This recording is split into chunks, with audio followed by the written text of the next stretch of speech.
So we've talked about these maroon settlements, these maroon communities out there, whether in jungles or up in the mountains, that allowed people from Africa to recreate, some semblance of their beliefs, their culture, their community, but in a way to recreate it with people from other societies in the continent of Africa.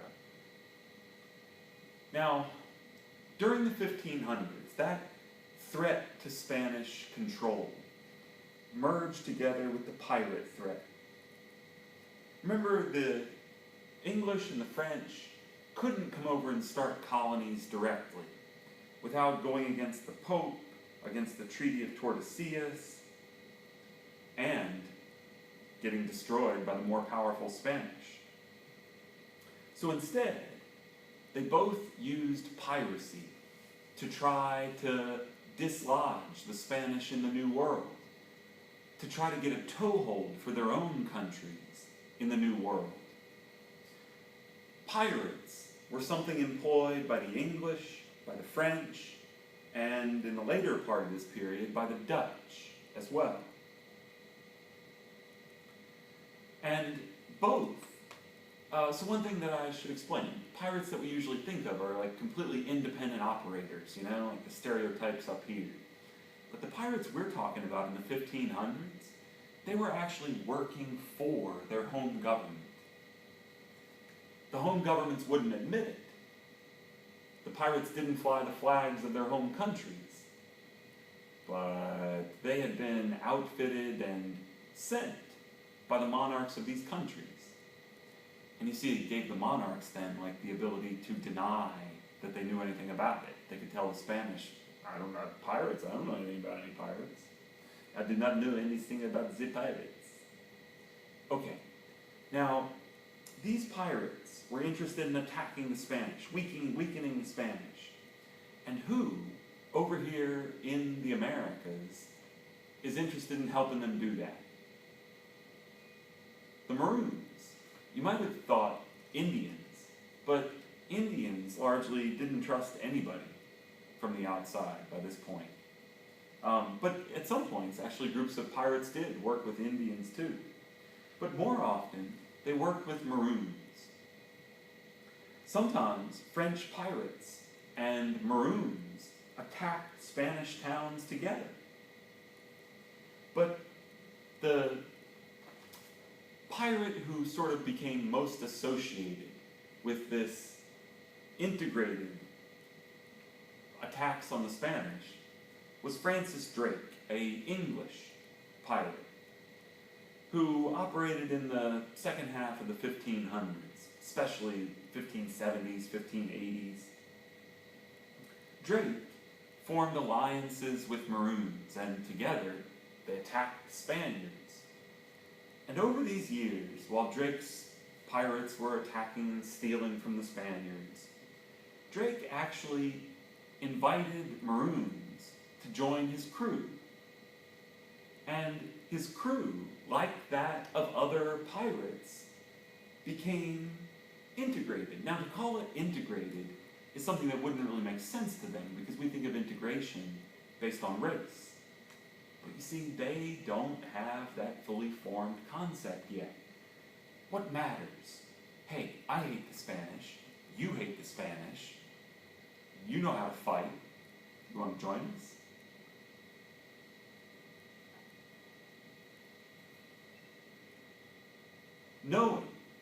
Knowing that this would inspire more runaways, the Spanish brutally attacked every group of Maroons that they could ever find. But the problem often was finding them.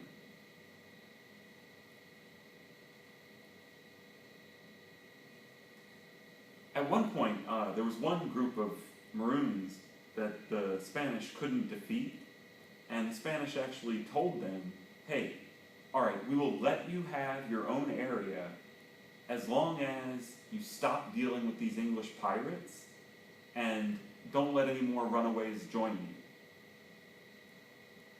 How about that? The Maroons in the community in question in the Caribbean, they actually kept their word on the first part, when Francis Drake came back to this particular community, they refused to work with him.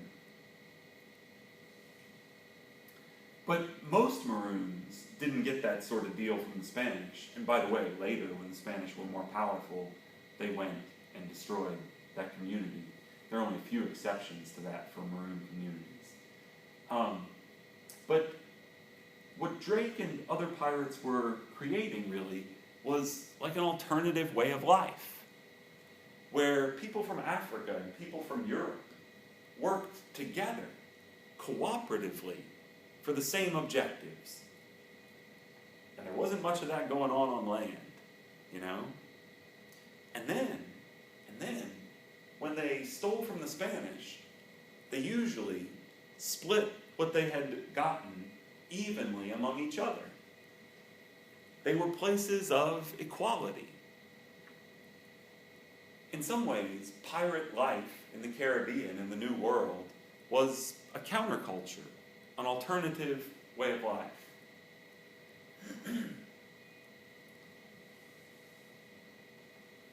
Drake and the liberation of slaves also played into England's first attempt at colonization, which took place on a little island off what we now call North Carolina, Roanoke Island here. This was the first English attempt at colonization. In the 1580s, Drake helped establish a base on Roanoke Island. This was intended as a pirate base, from which the English could sneak out of those little barrier islands, go attack the Spanish, and get back to their hideout. Now, they had trouble with the local Indians, as so many of these places did. But after they struggled along for a while, Drake was on his way back to Roanoke Island with shiploads of liberated African slaves, people from the Caribbean. And the idea was to bring them to Roanoke as reinforcements for the base. In some ways, what Drake was envisioning was taking this alliance on boats and moving it onto land. But as Drake approached Roanoke Island with what he thought would be hundreds of reinforcements and, the beginning of this, the building of this cooperation, they were stuck in a terrible storm, and shipwrecks drowned most of those Africans in the Atlantic. They never made it to Roanoke. Without reinforcements, Drake didn't stick around in Roanoke. Drake actually survived the disaster at sea, but didn't stick around. There was a small group of settlers left in Roanoke Island, and they actually disappeared.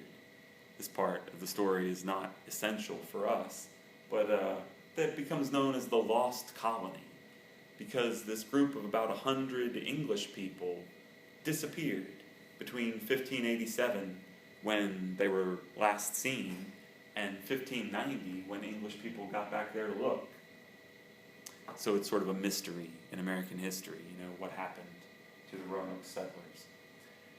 And the bigger question, though, for us, is what might have happened if those Africans had made it there safely? Because maybe this place becomes sort of the groundwork for an alliance between the English and people from Africa. Maybe everything might have unfolded differently. But the ships were lost at sea, and the Roanoke colony itself disappeared. Now, during these same years, where Drake was forming alliances and this sort of rough equality was developing on some pirate ships, in those very same years, another English pirate was moving in a different direction. His name was John Hawkins, And Hawkins, in the same period as Drake, the 1570s, 80s, sometimes 1590s, Hawkins led a series of pirate expeditions that moved in on territory in West Africa claimed by the Portuguese. Sometimes he attacked the Portuguese. Sometimes he traded with West Africans. Sometimes he abducted them.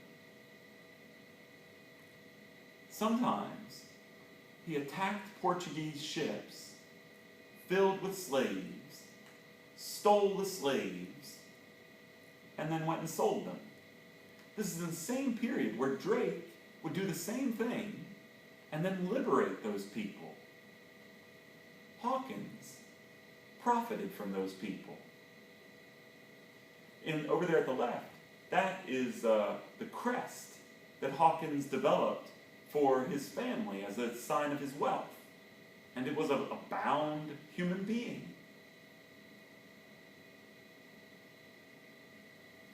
Hawkins would steal slaves from the Portuguese, then bring them to the Spanish colonies and say, "Te gusta? You know, like, do you want to buy these?" Hoping that their desire for workers was greater than their desire to, obey Spanish law. Generally it was. Hawkins made a sizable profit. The English monarch got his cut. And as the decades moved forward, it was what Hawkins represented that was the future, not what Drake represented. It was like there was a diss battle between Drake and Hawkins. Sorry, I don't know if that worked for anybody. So, the promise of this sort of English-African alliance faded from view, especially after 1600, when we're going to see that the English established colonies of their own.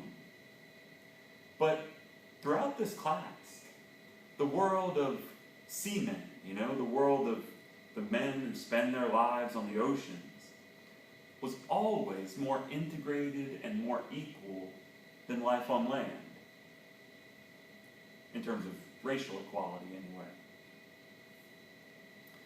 Now, the story of the Maroons merged together with the story of the pirates there, but I wanted to make sure that we sort of dealt specifically with one Maroon community in particular, because it's astounding.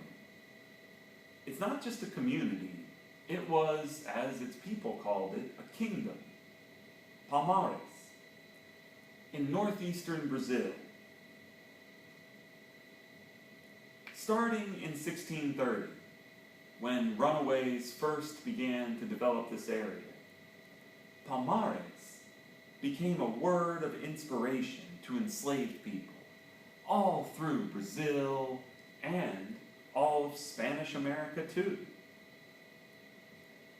Here, the number of runaways grew into the thousands. They installed a king of their own. They raised their own food. They, of course, knew that they were under threat, so they built extensive fortifications to try to defend their community, including a wall around the city at the center of their community. They trained an army to defend themselves. The Portuguese, and later the Dutch, I know it seems weird that it's the Dutch, but wait a little while, you'll see. The Portuguese and later the Dutch both launched massive military operations to try to defeat the rebels in Palmares. And twice, the rebels defeated the European attackers. But in 1697, on the third try, a large number of Portuguese soldiers broke through the wall into the city at the center of the little kingdom. At that point, the leaders of Palmares jumped from a cliff, deciding that they'd rather commit suicide than surrender to the Portuguese. And so ended the most amazing of all of the hundreds of maroon communities, most of which, of course, were much smaller and less spectacular than this one. We're going to skip the Jamaica story.